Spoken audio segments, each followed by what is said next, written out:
والدین کی موجودگی گھر میں باعث رحمت و برکت سمجھی جاتی ہے، مگر اب کچھ لوگوں کو ان کی موجودگی بوجھ محسوس ہوتی ہے۔ وقت کا تقاضا کہیے یا کچھ اور، آج کئی لوگ اپنے والدین کو آرام گھر جیسے اداروں میں بے یار و مددگار چھوڑ دیتے ہیں۔ ریاست تلنگانہ کے دارالحکومت حیدرآباد میں بھی ایسے بے سہارا بزرگوں کے لیے آرام گھر یعنی اولڈ ایج ہوم نامی ایک ادارہ قائم کیا گیا ہے۔ یہ ادارہ آج سے 55 سال قبل قائم کیا گیا تھا۔ اس ادارے کی سنگ بنیاد سابق وزیر آن جہانی محترمہ راڈو مستری نے رکھی تھی۔ آرام گھر اولڈ ایج ہوم میں کل 105 افراد ایک ساتھ مل جل کر رہتے ہیں۔ یہاں پر ایسے کئی بزرگ موجود ہیں جو دماغی طور پر کمزور ہیں اور جنہیں علاج کی سخت ضرورت ہے، لیکن ان کی بے رحم اولادوں نے انہیں یہاں پر لا کر بے یار و مددگار چھوڑ دیا ہے۔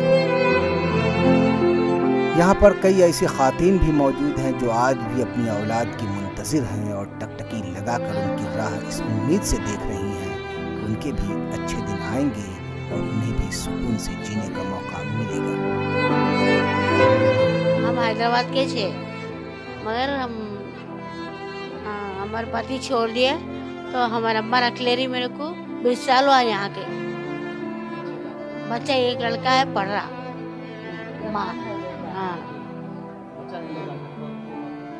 گھر کو لے کے جانے کا ارادہ ہے ان لوگوں کا، لے کے جانے والے ہیں۔ 20 سال ہو گیا میں آ کے، دل بولتا گھر کو جانا، دل بولتا۔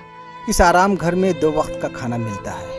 ایک مقامی تنظیم کی جانب سے 1 سال سے یہاں پر کھانے کا انتظام کیا جا رہا ہے، جبکہ حکومت کی جانب سے کسی بھی طرح کی مدد ان بزرگوں کو فراہم نہیں کی جا رہی ہے۔ اس آرام گھر میں قسم پرسی کی زندگی گزار رہے بزرگ افراد شام 5 بجنے کا انتظار کرتے ہیں کہ کوئی آئے جو ان کی خیریت لے، ان کی حاجت روائی کرے اور ان کے لیے 2 وقت کی روٹی کا انتظام کرے۔ اس آرام گھر کو دیکھ کر بس آہیں نکلتی ہیں اور ماتم کرنے کا جی کرتا ہے کہ والدین اپنے تمام بچوں کی پرورش تمام طرح کے مصائب و آلام کے باوجود کر لیتے ہیں، لیکن یہ اولادیں مل کر بھی ایک ماں باپ کی دیکھ بھال نہیں کر سکتی۔ بھارت کے لیے حیدرآباد سے رحمان خان کی خصوصی رپورٹ۔